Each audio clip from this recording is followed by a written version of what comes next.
A doutrina espírita alarga nossos horizontes, nos dá...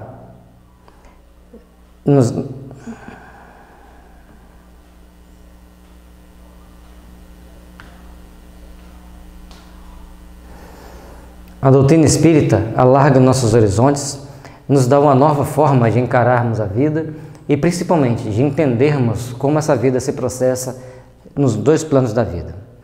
Então, a cada momento, nós somos convidados a refletirmos na grandeza das leis divinas, na grandeza daquilo que Deus deixou aqui para nós e da sua sabedoria em nos criar não perfeitos, mas perfectíveis. Porque os grandes prazeres humanos são aprender, sofrer e superar-se. Então a gente treina, quando jovem, treina lá para jogar futebol, para ser um atleta, e a gente quer cada vez superar mais. Não deu certo, a gente vai para o estudo, a gente quer aprender, a gente quer nos superar naquele momento, e depois a gente vai sempre querer, a gente já tomamos consciência de que a gente já tem algum conhecimento, aí vem a parte de você colaborar com o outro.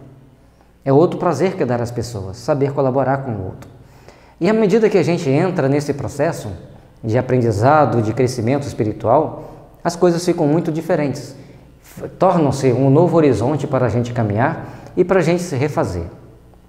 E com isso, aprender a doutrina espírita nos mostra que estaremos aprendendo cada vez mais a entrarmos nesse mundo desconhecido que é o mundo dos espíritos e angariarmos mais informações e mais conhecimentos para o nosso próprio espírito, para o nosso próprio crescimento.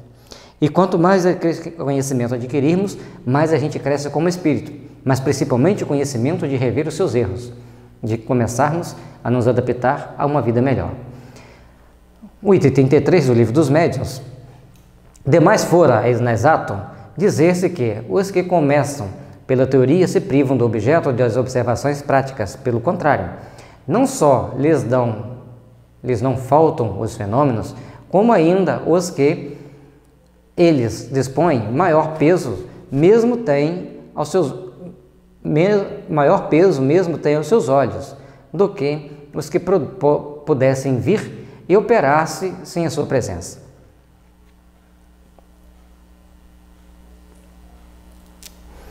Então, algumas situações da vida em si, a gente vendo alguém fazer aquele serviço, a gente depois ir fazer, e estudar a teoria para fazer, às vezes facilita. Muitos nós brasileiros somos muito práticos, né? Às vezes a gente leva o carro no mecânico. Você tem algum curso? Não, aprendi com meu tio, com meu avô, com meu pai, mas agora eu tenho que fazer uns cursinhos porque os carros são mais eletrônicos.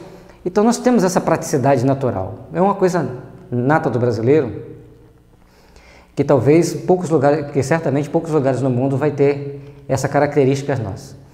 Mas na doutrina espírita, a gente chega na reunião pública, a gente não vai ver o fenômeno, a gente vai assistir uma palestra. Às vezes a gente assiste o fenômeno na casa do vizinho, e às vezes ele nem é espírita, mas lá tem mesa, o prato voa para todo lado, as cadeiras flutuam, aí a pessoa olha aquilo ali, aí escuta falar do espiritismo. Será que pode ser um fenômeno espírita? Então a pessoa já viu alguma coisa, ficou muito mais assustado do que esclarecido, e ao procurar a doutrina espírita, ele veio se informar. Já aconteceu isso em muitas situações. Certa vez, tinha uma menina que ela botava fogo nas coisas, do nada o fogo acendia e queimava. Descobriram que ela tinha esse poder de botar fogo nas coisas.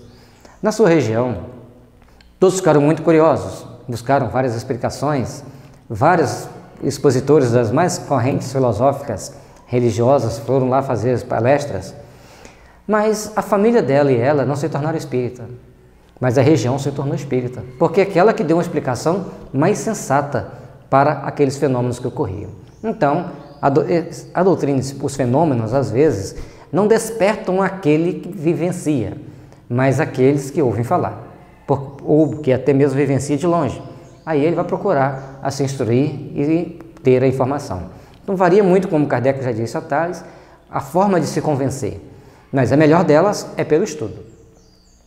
Referimos-nos aos copiosos fatos de manifestações espontâneas, de que falaremos nos capítulos seguintes. Raros serão os que deles não tenham conhecimento quando nada por ouvir dizer.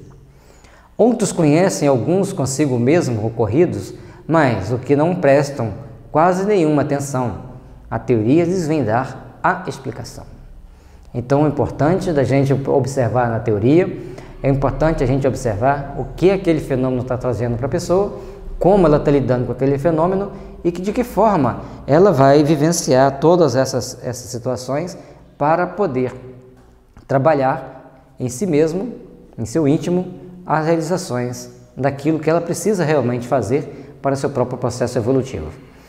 E afirmamos que esses fatos têm grande peso quando se apoiam em testemunhos irrecusáveis, porque não se pode supô-los devidos a arranjos nem a conivências.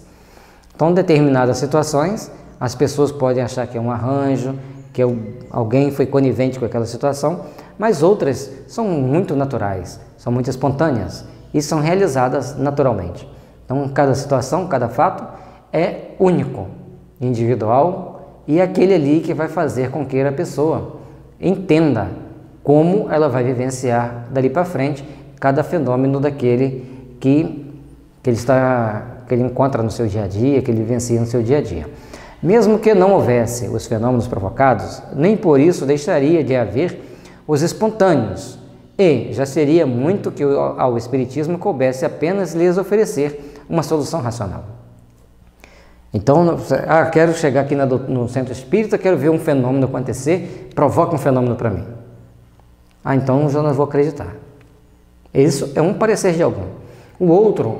Outros fenômenos ocorrem naturalmente ao redor dele, em algumas situações, em alguns casos, e aí a pessoa, ocorreu esse fenômeno, como ele ocorreu? Por que isso ocorreu?